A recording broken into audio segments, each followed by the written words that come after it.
Now that we have had a full rotation of maps for Trials of Osiris, Bungie has confirmed that for this season, the Trials maps will maintain the same rotation that it did for the first 6 weeks.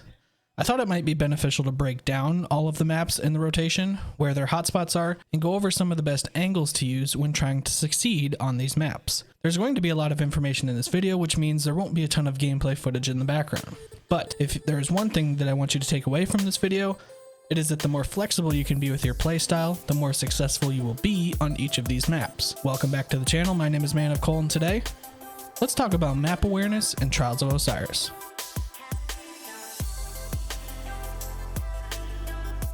Just like Trials in Destiny 1, Destiny 2's version of Trials of Osiris follows the same pattern of a new map every weekend, eventually returning to what the map was for the first weekend of Trials. However, there is no longer an element of randomness to what the Trials maps will be for any given weekend. As I said earlier, Bungie has confirmed that the Trials maps, at least for the remainder of this season, Season 10, will keep the same rotation that it had for the first 6 weeks. Let's go over some different strategies that you and your fire team can use whenever these maps return to the rotation again. All of the graphics for the maps today, except for Anomaly, were created by Relict on Twitter. He is incredibly talented and all the credit goes to him for making these. Let's start with our first map, the Burnout. It's always going to be Burning Shrine to me though. As will be the case for most of the maps in today's video, most engagements will initially start somewhere within the middle of the map. On Burnout, most engagements will start with one team playing near West and East Bridge, and the opposing team will play somewhere near East Tumbler. I say initial because, at least for my fire team, we like to switch things up immediately after the first round. For example, we may end up sending one person towards the back of C library when spawning inside, or send one person towards B on top of throne when spawning outside. As the rounds progress, we tend to scatter across the map more to help us with attacking from different angles. Speaking of angles, this is a map that can extremely benefit a team that has snipers that can catch cheeky angles from either outside or across the two wheels spinning in the middle of the map. The reason for this is that with how wide open this map is, you can easily stay off of the enemy's radar when trying to find those different angles. Some examples of this are having someone go behind some of the cubes near middle yard on the outside and having them either look in towards middle B or towards West Tumbler. Another common angle is snipers on either end of the tumblers sniping across to one another. I mean, I could go on and on a long time about how many different angles there are on this map, but I'm going to leave the exploring to you all. When spawning inside, I like to send one teammate to the back of C library, one to the top of West Bridge, and then I will go underneath Bridge and peek down towards East Tumbler. Most of the time we are able to get an easy pick because we've got angles from different eye levels, which is really hard to counter unless the opposing team is already planning on covering those exact angles ahead of time. The other angle I like to peek when we spawn outside is to go on top of the throne near B and snipe towards West and East Bridge. I would say about 2/3 of the time I'm able to catch someone trying to float or jump from the bottom of the bridge up to the top and get a really quick kill so that my teammates and I can capitalize on the orb. The overtime capture zone is located in between the pillar and bridge in the middle of the map. Again, I could go on and on about all these different angles, but part of it is up to you to find what fits you and your team's playstyle the most. And this video would be 20 minutes longer than what it already is, and nobody wants that. The next map we're going over is Anomaly. Now, Anomaly plays way different than Burnout does, and it was quite a shock to me and my fire team the first time around. Where Burnout was a very sniper-heavy map, Anomaly is an extremely heavy shotgun map. I mean, the first time around, I was on the receiving end of team wipes before the game was even allowing the round to end, which is after 13 seconds. Anomaly is a very close quarters map that requires very skilled movement and radar awareness because of all the different levels that are in play. On Anomaly, the hotspots on the map are what I call table and catwalk. A majority of the time, people will sit in either room 1 or room 2, while others will play underneath the rotator that is in the middle of the map. I would say that the most difficult aspect of this map is making sure you are able to recognize if an enemy is on the same level as you or above and below you, depending on where you are. The way you can tell is by looking at your radar to see if the section that is highlighted appears to be more bold and full color. That means they are on the same level as you. If you notice that there is a highlighted section but the color is significantly lighter, then that means the enemy is on a different level from you. Anomaly is a map that requires extremely efficient teamwork and a ton of getting used to, especially when playing against good teams. The best way that I have found to play this map is to always have someone go underneath the rotator or underneath catwalk and try to get picks by playing there. Listen to what your teammates are calling out and see if you can use those angles to either get a pick with your primary or do a quick rush with your shotgun from underneath to catch them off guard. The overtime capture zone is located in between room 1 and room 2, directly next to table. In my opinion, Anomaly was the hardest map for me and my fire team to play on because it required constant focus due to the very quick engagements.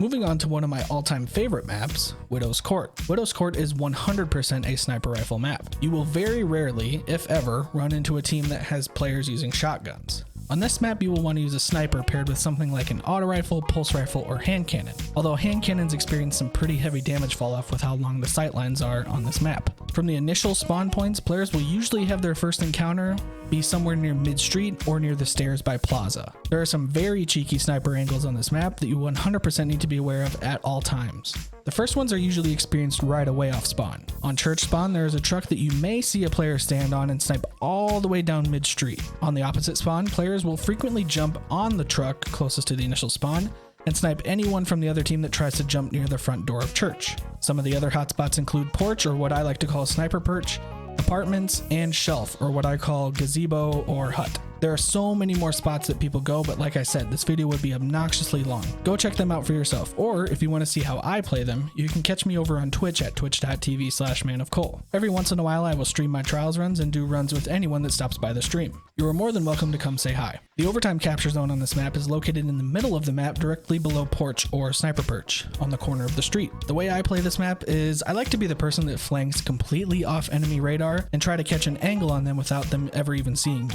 You are easily able to do that on this map from so many different sight lines, which is why I think I like this map so much. It requires you to have a lot of game sense and communication with your teammates to make sure you're all on the same page when trying to execute flanks. Our next map is another one of the maps that Bungie decided to bring back when they announced the return of Trials of Osiris, and that is CAULDRON. A fan favorite in Destiny 1, CAULDRON plays almost exclusively in the center of the map, or throne room. The biggest obstacle with this map is that it has doors that open and close in 5 different openings to the throne room. These doors can be both a cause for concern and used to attack your enemy strategically. The only issue, again, is that they are actual doors and open and close, which means they make noise, which means your opponents should be able to hear or see anytime you try to engage in front of one of those 5 entry points. The best way to alleviate this issue is to have one person stand next to the door to keep it open, while having your other teammates either challenging with snipers or primaries to see if they can get an easy pick. Once you do get a pick, the next part needs to be executed very effectively. Otherwise, you could just end up feeding them kills through a very narrow choke point.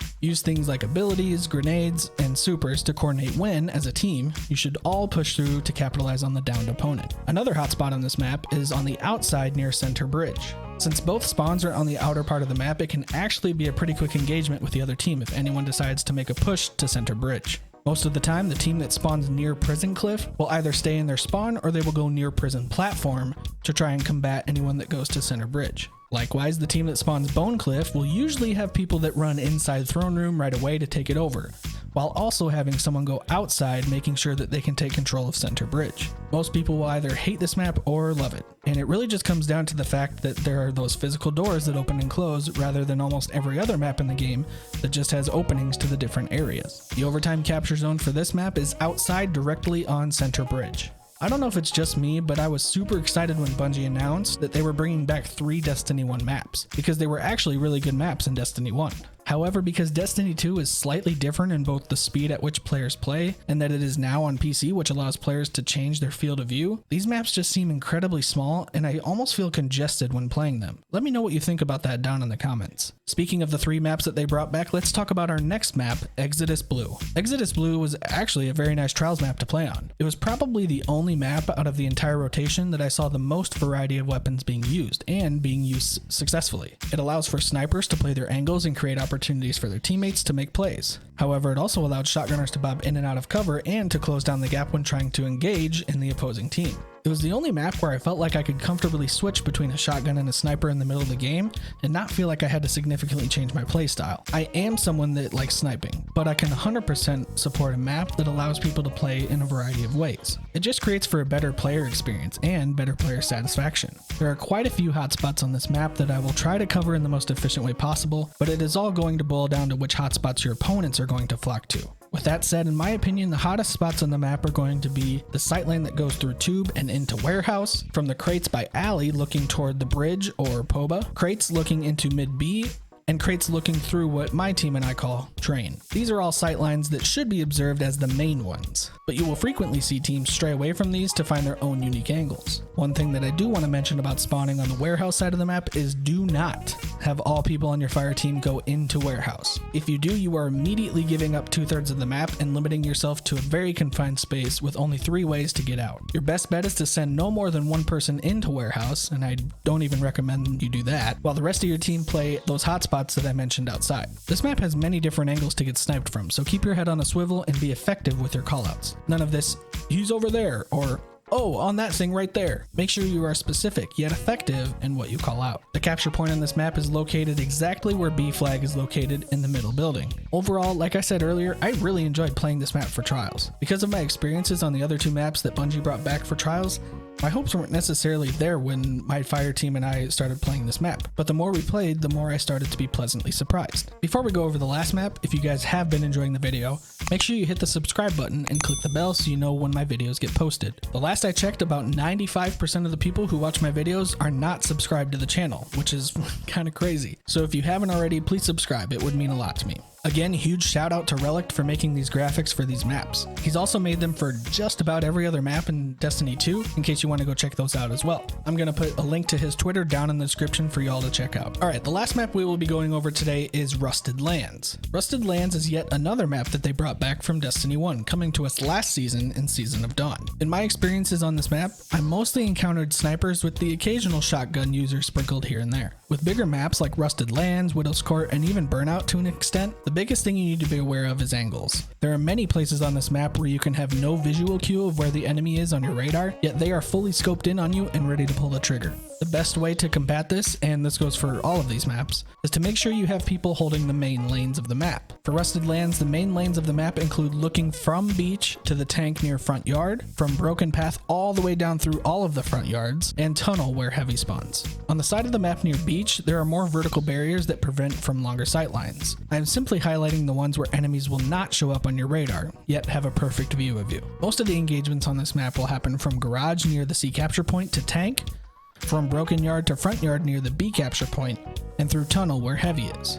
So, as I said earlier, the best way to hold down your part of the map is to have people located at or near any of those 3 locations. One of my favorite places to go when I spawn on beachside is to go underneath garage and peek ledge and in front of tank, while also having someone directly above me in garage peeking the same things. The third teammate is usually somewhere near B trying to get any intel that they can. If you've started noticing a pattern with some of the strategies that my team and I use on these maps, then you would be correct in noticing it. We like to challenge the same lane, but from different angles or eye levels. It doesn't necessarily have to be on different parts of the map, like for example on garage. We are basically in the same location. The only thing that is different is that we are covering different eye levels, which means unless the other team is looking in the exact locations that we are at the exact same time as we are, then we should be able to get an easy pick by either sniping them or team shotting them. When my team and I are on backyard spawn, my tactics vary depending on the quality of opponents we are facing, but a majority of the time I will go underneath the building ledge and peek up towards the broken opening in garage. But again, this is to play different eye levels and angles while still peeking the same lanes as my teammates.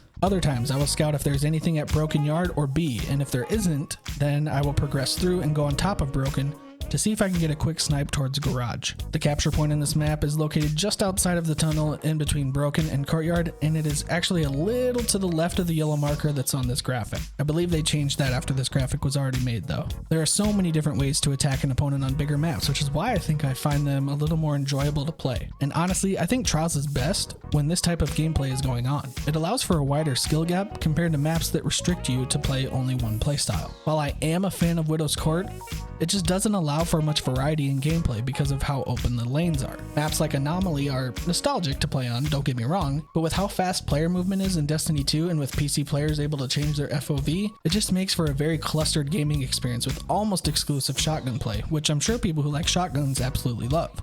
It's just not my preferred playstyle. Well, if you've made it this far, then I'm hoping you found something enjoyable, educational, or informative in this video. Please be sure to hit the subscribe button and click the bell. Out of all the maps covered today, which one is your favorite for Trials? Let me know in the comments. Again, if you've got any questions or just want a chill place to hang, I stream over on Twitch at twitch.tv/manofcole. My links for everything are down in the description. I also have a Discord that you can join if you're looking for people to play with, whether it's PvP or PvE. We've also started a Valorant LFG in there as well for those of you that have an interest in that. Lastly, massive shout out again to Relict on Twitter. He is the mad scientist that created these incredible graphics for these maps. His link will be down in the description as well. Thank you all very much for watching. A positive rating is always appreciated, and as always, we'll see ya.